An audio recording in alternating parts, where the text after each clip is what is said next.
Halo pemirsa cilik dimanapun Anda berada. Kembali lagi bersama saya Georgius yang akan menemani Anda 30 menit ke depan. Hari ini kita akan kedatangan bintang tamu yang sangat spesial. Siapakah dia?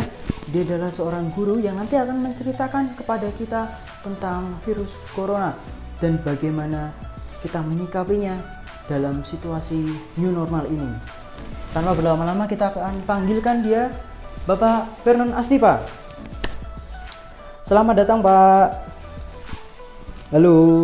Halo juga Mas G. Salam. Silakan duduk Pak. Terima kasih. Apa kabar nih Pak Vernon?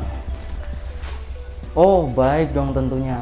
Tetap sehat dan semangat seperti para pemirsa cilik di rumah. Oke. Mas, ngomong-ngomong saya boleh buka maskernya ya? Oh boleh dong Pak. Tunggu aja. Nah, silakan Pak. Nah tapi sebelum itu gimana nih Bapak? Silakan pakai headphone-nya dulu. Oh biar kita samaan gitu Pak. Pakai ini ya? Pakai lah. Iya. Mungkin gini cukup ya? Oh cukup Pak, silakan. Kembali ke laptop. Bicara soal COVID-19 nih Pak, Anda sendiri takut atau enggak sih Pak? Kalau dibilang takut tentu enggak ya, tapi waspada iya. Jadi ini penyakit yang disebabkan oleh virus corona itu gejalanya umum, yaitu demam, batuk kering, kelelahan, diare juga bisa. Nah gejala ini sebelumnya pernah saya rasakan sebelum waktu saya sakit, sakit flu atau masuk angin gitu waktu itu. Rupanya bisa sembuh sendiri. Nah, itu yang membuat saya nggak takut. Wow. Meskipun penyakit ini menular, tapi sebetulnya tubuh kita sudah dibekali dengan antibodi yang bisa melawan berbagai virus, termasuk virus corona. Nah, saya mau menjelaskan, boleh ya?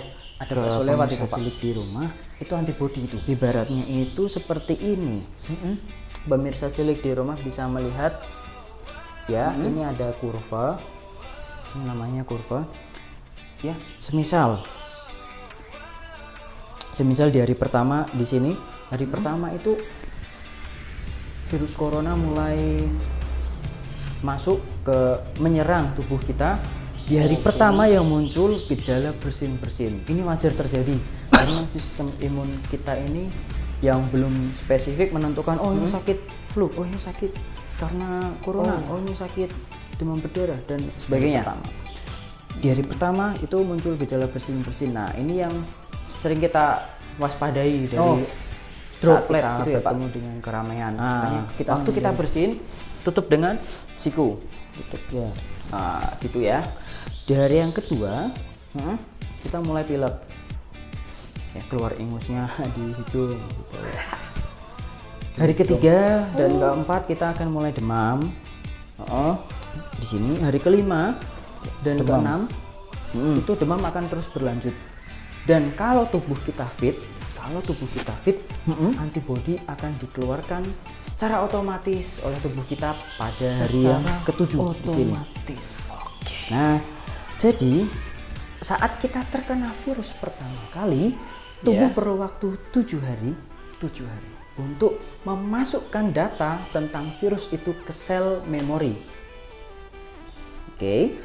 Di hari yang ke-7 dan seterusnya antibodi akan meningkat, dan di hari ke-14 antibodi akan naik secara maksimal ke angka yang paling tinggi ya, di hari yang ke-14. Antibodi itu sifatnya khusus atau spesifik. Jadi maksudnya gimana, antibodi corona hanya bisa menangani virus corona dan sebagainya dan seterusnya. Virus hanya bisa ditangani dengan antibodi dari tubuh kita. Beda dengan bakteri yang kita minum antibiotik itu bisa sembuh. Jadi itu bedanya. Cara meningkatkan antibodi seperti apa atau imun ya lewat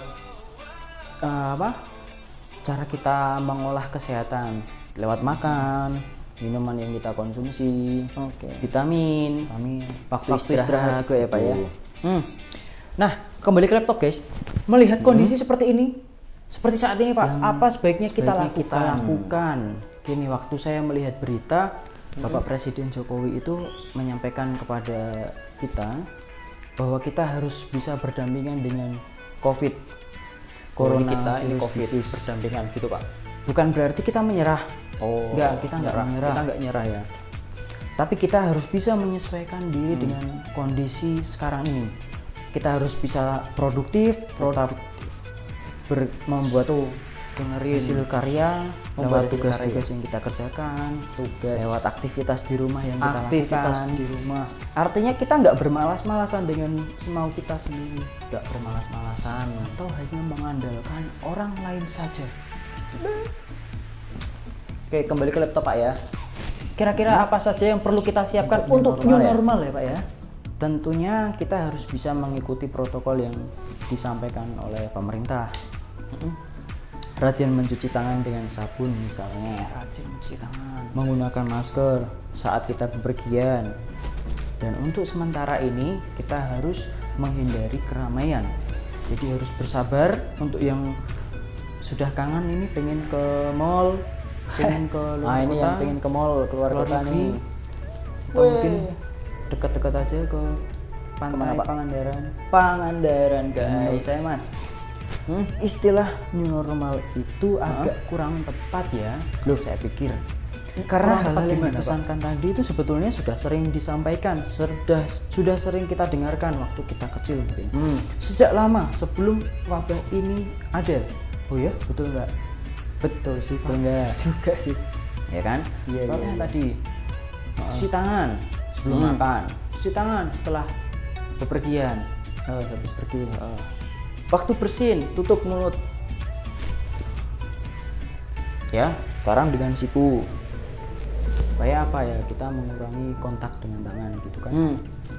Habis pergi, pakaian perginya kita ganti dengan pakaian rumah dan seterusnya dan lainnya. Oke, hal itu normal untuk kita lakukan. Betul kan? Normal. Betul Pak. Terus apanya yang baru coba? Ya, iya, tapi nggak apa-apa. Kembali ke laptop lagi. Untuk pemirsa cilik di rumah nih Pak, mungkin bisa disampaikan tips untuk mengenakan masker untuk pakai yang masker. tepat Saya begitu. ada beberapa, saya bawa beberapa contoh masker ini. Yang pertama, ini masker untuk kesehatan. Ini yang waktu itu langka dan harganya dijual mahal, di atas normal. Masker ini biasanya dipakai dokter, dipakai perawat di rumah sakit, dan hanya sekali pakai. Setelah kita pakai harus dibuang lah. Jadi kalau untuk kita sehari-hari agak kurang pas ya. Lebih baik pakai ini masker yang terbuat dari bahan kain. Ini bisa dipakai berulang-ulang kalau kita sudah cuci. Contohnya gini, saya punya tiga warna, biru, kuning, dan hijau. Saat saya pakai yang biru, habis pergi, setelah sampai di rumah saya cuci, jemur. Jadi berikutnya waktu saya pergi pakai yang kuning, habis dipakai, cuci, jemur. Terus yang hijau, begitu seterusnya. Nah, kalau saya mau pergi lagi kan pakai yang biru sudah kering. Nah kayak gitu, jadi lebih hemat, nggak perlu ini pakai buang. Ya. Sayang ya. Tak terasa kita sudah sampai di penghujung acara. Terima kasih kepada Bapak Firman yang sudah berkenan meluangkan waktu untuk kita semua di sini. Terima kasih juga untuk para pemirsa cilik. Tetap semangat, selalu sehat, dan sampai jumpa. Sampai jumpa.